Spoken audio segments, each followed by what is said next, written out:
Euronews. Las noticias. Saludos desde Madrid y bienvenidos a Euronews hoy. Este viernes abrimos el informativo con los ataques rusos sobre Kiev.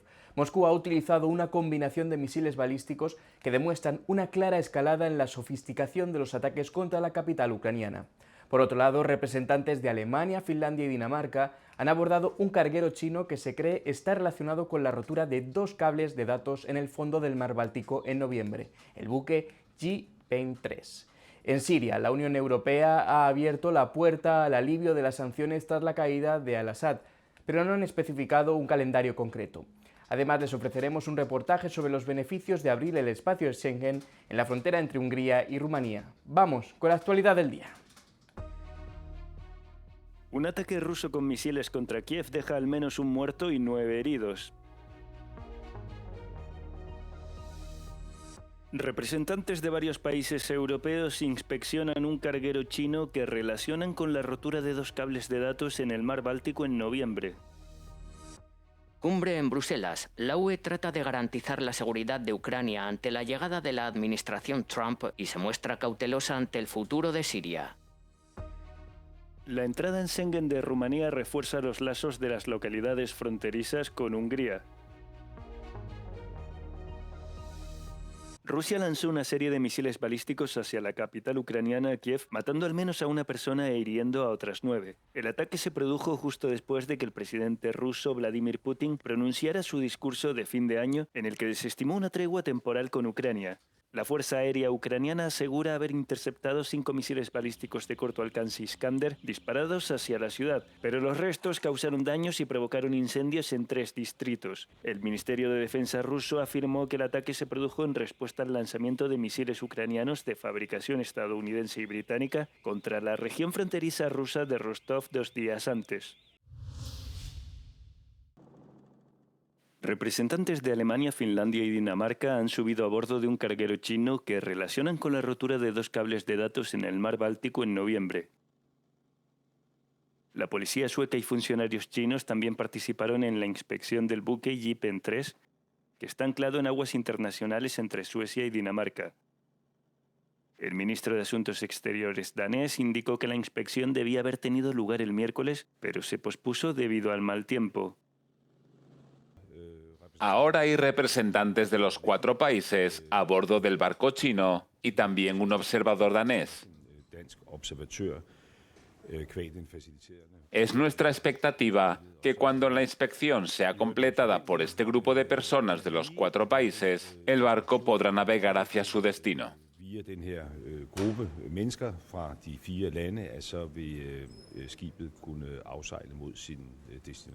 Uno de los cables va de Finlandia a Alemania y el otro de Lituania a Suecia. Ambos resultaron dañados en aguas suecas. El Wall Street Journal informó en noviembre que los investigadores sospechaban que el Yi-Pen 3 había cortado deliberadamente los cables de fibra óptica, arrastrando su ancla por el lecho marino. El Yi-Pen 3 ha estado anclado en el mar de Kattegat durante un mes mientras los diplomáticos en Estocolmo y Pekín discutían sobre el acceso al buque, que ha permanecido bajo vigilancia de varios barcos, incluidos los que pertenecen a la Marina danesa. Las autoridades chinas dijeron en noviembre que no tenían información sobre el buque, pero negaron cualquier responsabilidad por el daño a los cables. Los líderes de la UE se reunieron con Zelensky en una cumbre en Bruselas en la que trataron de garantizar la seguridad de Ucrania ante la llegada de la administración Trump. Se espera que el nuevo presidente de Estados Unidos obligue a Europa a asumir una mayor responsabilidad en su propia seguridad, incluida la de Ucrania. Entre tanto, los políticos comunitarios dejaron claro que esto no podía significar empujar a Ucrania a un alto el fuego injusto.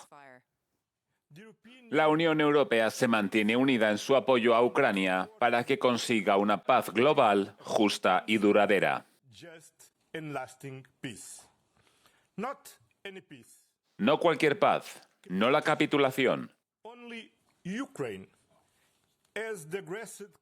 Solo Ucrania como país agredido puede definir legítimamente qué significa la paz y si se dan las condiciones para unas negociaciones creíbles. La UE acogió con cautela la caída de Al-Assad en Siria, pero señala que el tiempo dirá si Hayat Tahrir al-Sham, fuerza rebelde ahora en el poder, mantiene sus afirmaciones de que respetará a las minorías y actuará con responsabilidad. Con la caída de Al-Assad por primera vez en una década, el pueblo de Siria puede esperar un futuro mejor. Sin embargo, todos sabemos que por ahora el jurado sigue deliberando. Es demasiado pronto para saber si los nuevos dirigentes serán capaces de cumplir lo que prometen, si se preservará la integridad territorial, la unidad nacional y se protegerá a las minorías. Europa hará su labor para apoyar a Siria en esta crítica coyuntura porque nos importa el futuro de Siria.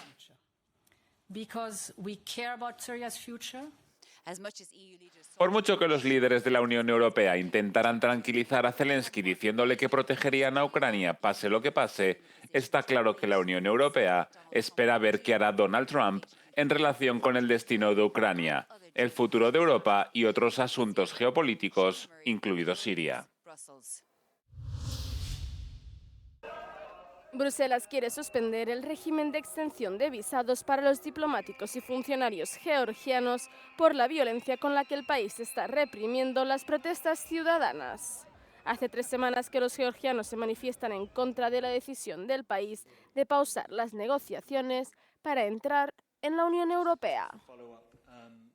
Estas medidas siguen los acontecimientos recientes y menos recientes que hemos visto en Georgia, con irregularidades a gran escala que han acentuado la preocupación por el desarrollo democrático del país. La suspensión, que deberá ser aprobada por los países de la Unión Europea, no afectará a los ciudadanos de a pie, que podrán seguir entrando en el bloque sin visados. Se espera que la ansiada adhesión plena de Rumanía al espacio Schengen sin fronteras impulse el proceso de integración entre el país y Hungría. La supresión de los controles fronterizos por vía terrestre a partir del 1 de enero facilitará los desplazamientos entre los dos países vecinos. Fue importante en la vida de Biarquerestes que tanta gente se mudara aquí desde Rumanía. Compraron una casa aquí y pensaron en seguir adelante con sus vidas aquí. Por supuesto, algunas personas cruzan la frontera para trabajar y algunos llevan a sus hijos a la guardería o a la escuela en Oradea. Pero mucha gente vive su vida cotidiana aquí. Los inmuebles en Hungría suelen ser significativamente más baratos que en Rumanía. Una vendedora de la ciudad rumana de Oradea dijo que el mercado inmobiliario húngaro será aún más atractivo a medida que se agilice la rapidez de los desplazamientos. Por 15.000 euros se puede comprar aquí una casa de 250 metros cuadrados. Vale, hay que reformarla obviamente, pero se puede comprar lo mismo por la mitad de precio en Hungría. Y la diferencia es que aquí la infraestructura no está construida, pero allí en Hungría la infraestructura de suministros ya está lista. La gente de esta zona lleva mucho tiempo esperando que Rumanía se una al espacio Schengen. Creo que hacía falta desde hace mucho tiempo. Por fin es hora de que entremos en Schengen. Abre muchas posibilidades, sobre todo económicas. Estoy deseando que llegue porque para mí será agradable no esperar tanto tiempo en la frontera. A diferencia de los rumanos, los húngaros no cruzan la frontera para comprar bienes inmuebles, sino que van a Rumanía para hacer compras o para conseguir gasolina más barata. Hay un gran centro comercial a pocos kilómetros de la frontera cerca de Oradea. Mucha gente del lado húngaro también viene aquí a comprar porque les resulta más barato, lo que por supuesto no es ajeno al hecho de que en Rumanía solo hay un 9% de IVA en los productos alimentarios. La Comisión Europea ya había declarado que Rumanía estaba preparada para unirse al espacio Schengen en 2011, pero Austria se opuso firmemente a ello hasta que el mes pasado, durante una reunión celebrada en Budapest, finalmente levantó su veto. Mortífero ataque con cuchillo en una escuela de Zagreb, capital de Croacia. Una niña de 7 años ha muerto a manos de un atacante que hirió a un profesor y a otros 6 alumnos. El docente y uno de los menores se encuentran en cuidados intensivos. El ataque ocurrió a las 10 de la mañana en la escuela primaria Prekko. El atacante, que ya ha sido detenido, es un joven de 19 años vestido de negro y que trató de suicidarse tras el crimen múltiple con arma blanca. El ministro del Interior croata, Davor Bocinovic, dijo que el supuesto atacante es un exalumno de la escuela con problemas mentales.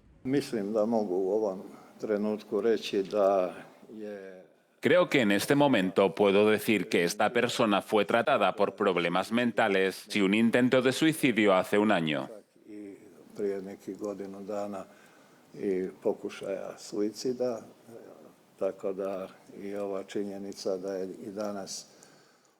Incluso el hecho de que intentara suicidarse hoy demuestra que la persona no estaba mentalmente estable.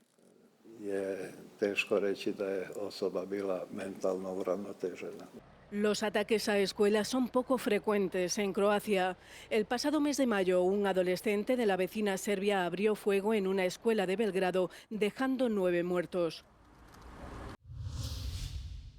Los vuelos se suspendieron y se pidió a la gente que se quedara en casa, ya que una espesa nube de contaminación envolvió la capital de Bosnia, Sarajevo, el jueves. La contaminación del aire se volvió tan tóxica que, según la empresa suiza de tecnología de calidad del aire IQAir, Sarajevo está en la categoría de muy insalubre, con un índice de calidad del aire de 225, lo que la convierte en la tercera ciudad más contaminada del mundo. Esto es horrible, nos estamos ahogando, sobre todo la gente con problemas cardíacos. Apenas puedo respirar. Ya ven lo que me cuesta hablar. Es una catástrofe y nadie hace nada al respecto. Creo que es aún peor en nuestras casas porque la calefacción está encendida y seca todo el aire. Ni siquiera podemos abrir la ventana. Sarajevo y otras grandes ciudades de los Balcanes suelen estar muy contaminadas durante los meses de invierno, ya que dependen principalmente del carbón y la leña para la calefacción. Los gobiernos de los Balcanes prometen mejorar la situación y tomar medidas para la protección del medio ambiente mientras buscan acercarse a la adhesión a la Unión Europea. El presidente Emmanuel Macron promete reconstruir Mayotte tras el paso devastador del ciclón Chido mediante la adopción de una ley especial. Macron aprovechó su viaje a la isla en el canal de Mozambique para fijar el 23 de diciembre como fecha de luto nacional. Criticado por viajar casi una semana después del desastre, Macron fue interpelado por varios mayotenses indignados. He escuchado lo que ha dicho. Las respuestas que ha dado están fuera de lugar. Soy de Ouangani. Allí no hay agua ni servicios de rescate. ¿Cree que es normal venir aquí 6 días después? ¿Es eso normal? ¿Le parece normal? En la capital Mamoudzou, la gente hace largas colas ante los pocos surtidores de gasolina que quedan en servicio. Hay miles de desplazados y al menos 500 personas se han refugiado en una escuela con acceso limitado a alimentos, agua y productos básicos. La frustración ante la visita tardía de Emmanuel Macron está presente, como muestra este entrevistado. Quisiera preguntarle algo al gobierno. ¿Es así en todos los departamentos franceses? ¿O es solo en Mayotte que abandonan la isla? Inicialmente se esperaba que Emmanuel Macron permaneciera unas horas en la isla. Sin embargo, el presidente francés ha anunciado que permanecería hasta el viernes para visitar zonas más remotas.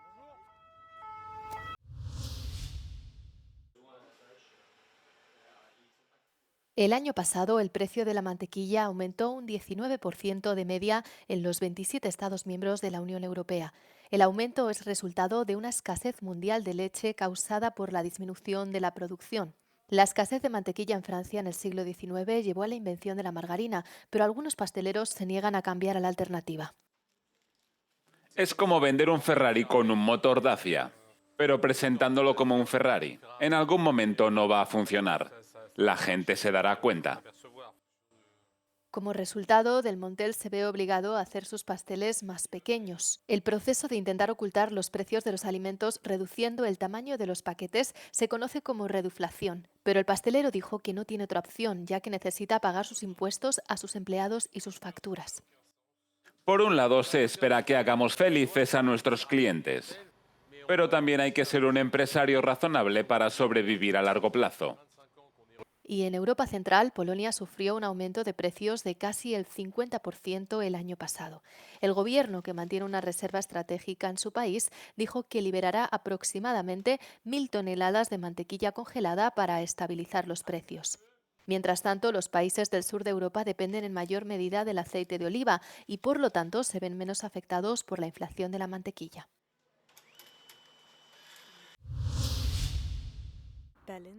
Es probable que la Ópera Cómica de Berlín siga renovándose a pesar de los drásticos recortes en el presupuesto cultural de la ciudad.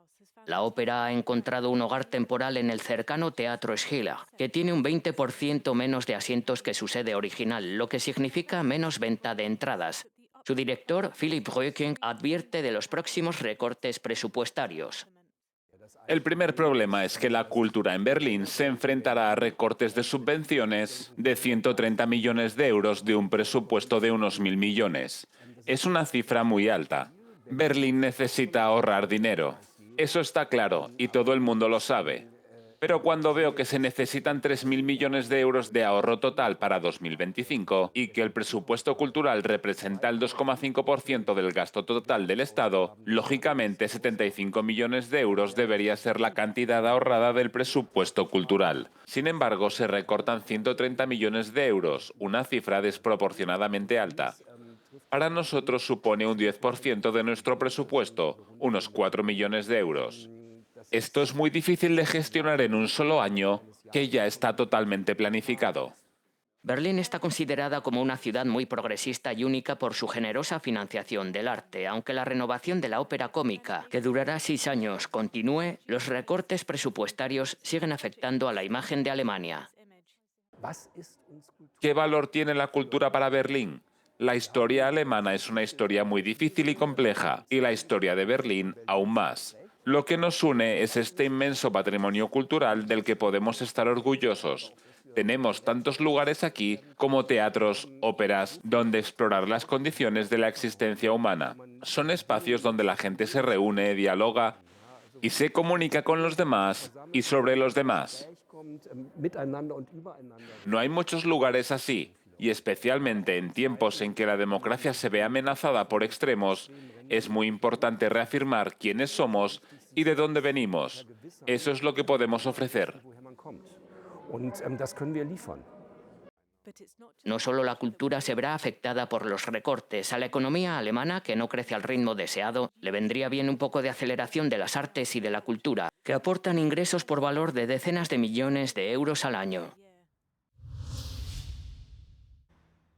Cierre de fábricas en Alemania y Bélgica, planes de recortes de empleo en los grandes constructores y dimisiones de directivos, como fue el caso de Carlos Tavares, consejero delegado de Stellantis. Tras el descalabro sufrido durante la pandemia, la industria automovilística europea vuelve a estar de capa caída. Las dificultades en la transición a la movilidad eléctrica, el aumento de la competencia china y el descenso de las ventas ayudan a explicar la situación. La industria portuguesa puede verse afectada, ya que el 98% de los coches en circulación en Europa tienen al menos un componente fabricado en Portugal. Ante una situación de menor demanda o de presión sobre el mercado automovilístico, los proveedores de componentes sufren un descenso de la demanda para sus empresas. Este es un aspecto clave. Portugal tiene una industria de componentes muy fuerte y muy significativa. El impacto lo sentirán principalmente los fabricantes de componentes de automoción. Se trata de un grupo de unas 350 empresas con relevancia para la economía. Emplea a 64.000 personas y facturó más de 14.000 millones de euros en 2023. En noviembre y diciembre habrá una caída de las exportaciones y por lo tanto habrá una caída de nuestra actividad. Esto significa que podríamos sufrir una caída en las ventas como máximo de entre el 4,5 y el 5%. En una visión más optimista podríamos estar en el 4%. Esto sería bastante bueno dada la situación económica y las perspectivas en Europa.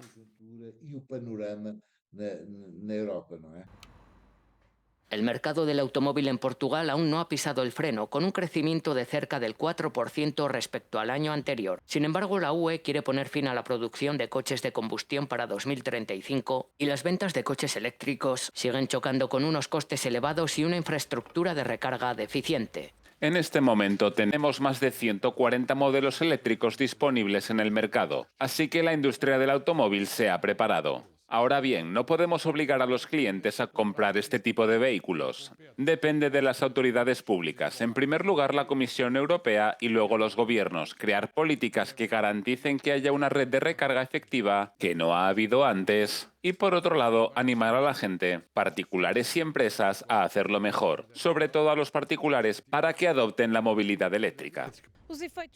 Los efectos de la crisis del automóvil en Europa ya se sienten en Portugal, pero el sector prevé que lo peor está aún por llegar.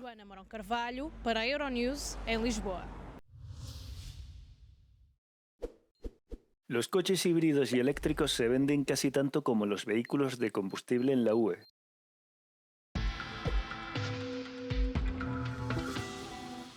En 2023 se matricularon casi 11 millones de turismos nuevos en la UE. El 48,3% de ellos eran híbridos y eléctricos de batería, frente al 48,8% de los coches tradicionales de gasolina y diésel. Los vehículos de gasolina pura mantuvieron la mayor cuota individual con un 34,5%, seguidos de cerca por los coches híbridos de gasolina y eléctricos no enchufables con un 21,1%. Los coches eléctricos de batería representaron el 14,5%, superando a los coches diésel puros, que se situaron en el 14,3%.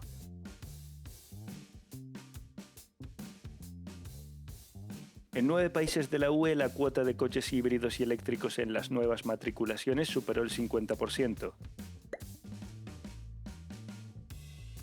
Finlandia registró la mayor cuota de vehículos híbridos y eléctricos nuevos, el 78% de las nuevas matriculaciones, con un 44% de híbridos y un 34% de eléctricos. Por el contrario, Bulgaria registró la cuota más baja con un 7%, seguida de la República Checa con un 20%. ¿Se puede procesar a Bashar al-Assad?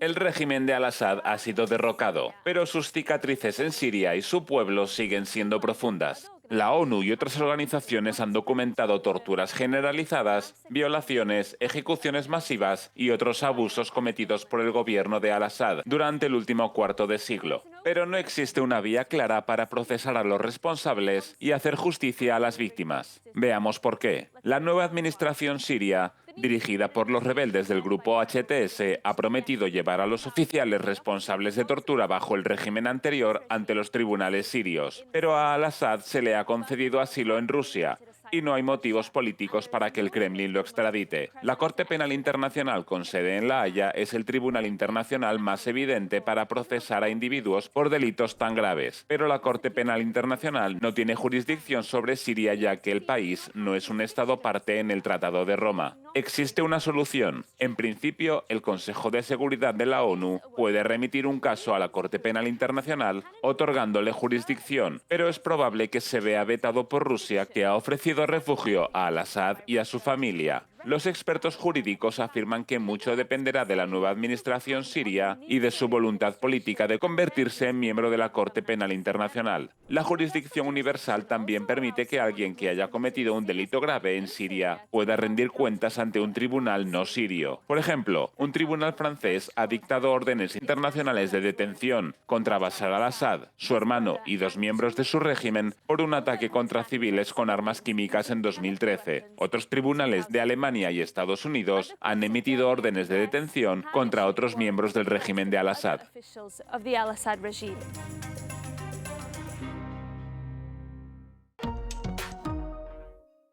Hasta aquí el informativo de este viernes. Gracias por seguirnos y por todos sus me gusta. Les dejamos con el tiempo y el no comen del día, en el que verán cómo un grupo de voluntarios lleva a aventureros con discapacidades por uno de los senderos más complejos de Río de Janeiro, llegando a lugares que algunos dirían imposibles para estas personas. Buenos días, buenas tardes, buenas noches.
Até me itinerário também. Parou.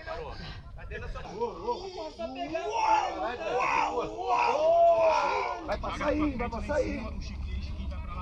Não, calma aí, aonde? Joga você vai.